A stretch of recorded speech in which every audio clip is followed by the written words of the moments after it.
Welcome back to War Thunder Weekly News. This week, the patch is taking forever to come. There's many rumors that it's going to come when the war bonds run out. There's rumors it's going to come on Tuesday, and just about every day in between the two. So in anticipation, here's the news. First up, happened, I think Sunday, a data miner dug up that there's going to be an Italian destroyer, which I was quite expecting, but very glad to hear. Based on the guns and whatnot, there is belief that it's going to be the Soldti class destroyer. According to Wikipedia, these destroyers were armed with 4 120mm cannons and one 120mm star shell cannon. A star shell cannon, from what I could read, is like a giant mortar that shoots basically flares into the air so you can fight during night. I'm not entirely sure if these could fire other ordnance. I would assume so. Cannon, gotta plop shells into it. But it'd be interesting to see the elimination rounds function in-game. It was also armed with 12 13mm machine guns for anti-air, had 6 torpedo tubes, and 48 mines. We haven't seen it displayed in game yet, but I'm really looking forward to that, because it would be pretty cool. A great way to attack a cap zone, although how would you dismantle them, I guess? There's also some joking that it's going to be a Russian premium boat, because the Russians did use some of these. I believe they captured them after the war. The P-51H had its flight model published, and from the looks of it, this plane is going to be a monster. Now, MikeGoesBoom did a great video comparing it to the Spitfire Mark 24, and he explained it in a way that I could never. Very good video, and there should be a link to it in the description. But essentially, this thing is gonna terrorize the skies. In many fields, it outperforms the Mark 24. The also concerning is, though, that Italy, Japan, Russia, Germany don't exactly have a vehicle to compare to this thing. The Mark 24 was already a monster, but now we have something that is even more destructive. And it's also very interesting to hear if its battle rating is going to change, but I believe its great performance is still limited by a timer of about 7 or so minutes. There was only 3 dev blogs this week, and only 2 were vehicles, which is really odd for the patch being so close, yet there's no dev blogs. I guess maybe they're just tired of typing them out, because no one pays attention to them after the dev server. But anyways, the first one we got was the Type 5 E.R.A, a vehicle previously thought to be only a napkin drawing. Further investigating, thanks to my Wolfentrager, has proven to exist, but not only in one form. The E.R.A that we're getting is the prototype version. I've already explained this in prior videos, but there's been some misconceptions about the vehicle. In the dev server, the cannon was thought to be underperforming, as the 105mm gun was supposed to be able to penetrate 200mm at 1,000 meters, and it could only do about 180 at 10. But as it turns out, since it's the prototype version, it also has a lesser developed 105mm cannon. The production variant should have this amazing super gun. And the production variant also has more armor, so that one 75mm front won't be such a weak spot. And at the end of the dev blog, it is said the production version will be coming in a future patch. Well, I'm wondering is what's the production variant's battle rating going to be? The prototype is at 6.0, and the production variant is just a much better version of it in just about every way. So I'm wondering what that's going to be. The other vehicle dev blog was for the Chieftain Mk.10, which is basically a Chieftain but with stillborn armor on the front of it, which, if I remember right from a many miles away video, can block just about anything. Unfortunately, there are still many obvious weak points. Also, many people saying that some of its ammo was underperforming.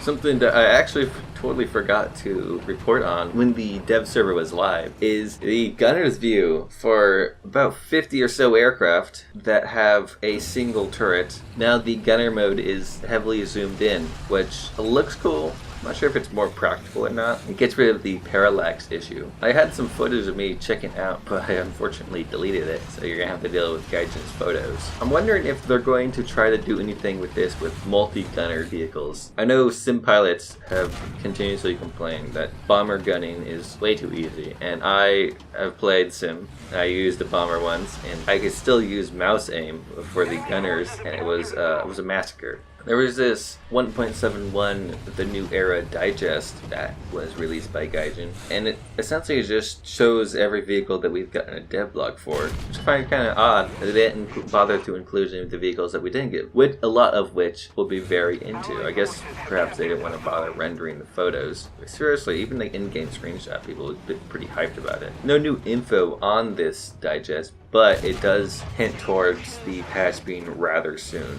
According to some guy on the forum who got some information from my personal think, a rather sketchy source, it's claiming that Gaijin has, of course, further plans for rank 6, but not just general, let's get more variants of each individual tank. He's claiming that they're going to introduce tanks up to the modern era. I personally think it's bogus, because he's claiming that the US are going to get the M1 Abrams. Pretty sure the information about the Abrams is still classified, so I think Gaijin's gonna have to convince the US government to declassify it, or they're gonna have to make it up, which they don't really like doing. Well, actually they kinda do. Also, many other vehicles that still have classified information this guy is claiming will be added to the game eventually, saying that the Japanese are gonna get the Type 90 and even the Type 10 maybe. The Germany is going to get the Leopard 2A5. Kind of interesting they reuse those models. Russia is going to get T-64s all the way up to the Type 90.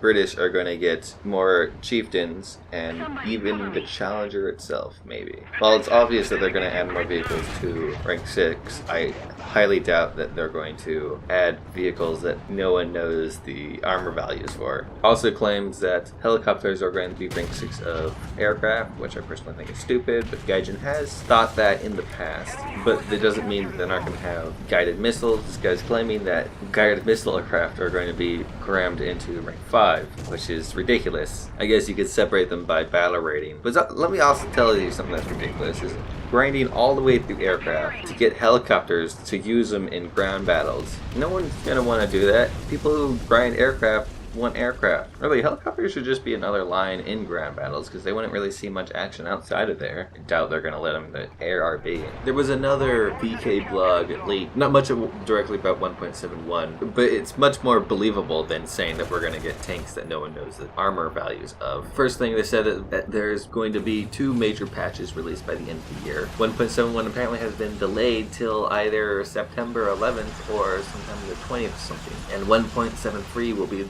released in November. While the P-51H is going to be the top tierest prop plane, the British are going to receive some competing planes in future patches, the Spitful and the Seafang. I've heard about these planes, mainly the Spitful, but I haven't really looked at the data of them. Apparently there's hintings towards the Ho-Ri 2, but the issue is that it's not entirely sure if it was actually created or not, but there are blueprints around it. Further research, I guess, is being made. The F-2G Super Corsair will end the US Navy aviation tree. The French aviation tree may be released by the end of the year, but it depends on how many 3D models they get. Italian tanks are a maybe, but apparently they suck, so it's not exactly something they're putting their first foot forward towards. There's a possibility that maps will be divided by rank, so post-war maps like 30th Parallel, Fluid Gap will only be for post-war vehicles, which I'm not too into. I like the mix-up. Well, I guess having post-war vehicles in a pre-war setting is a little odd. It never really bothered me. There's an event going on right now that will probably be over by the time this video is posted. The Tinker's Day, where you have a chance to get 2 rare premium Russian tanks.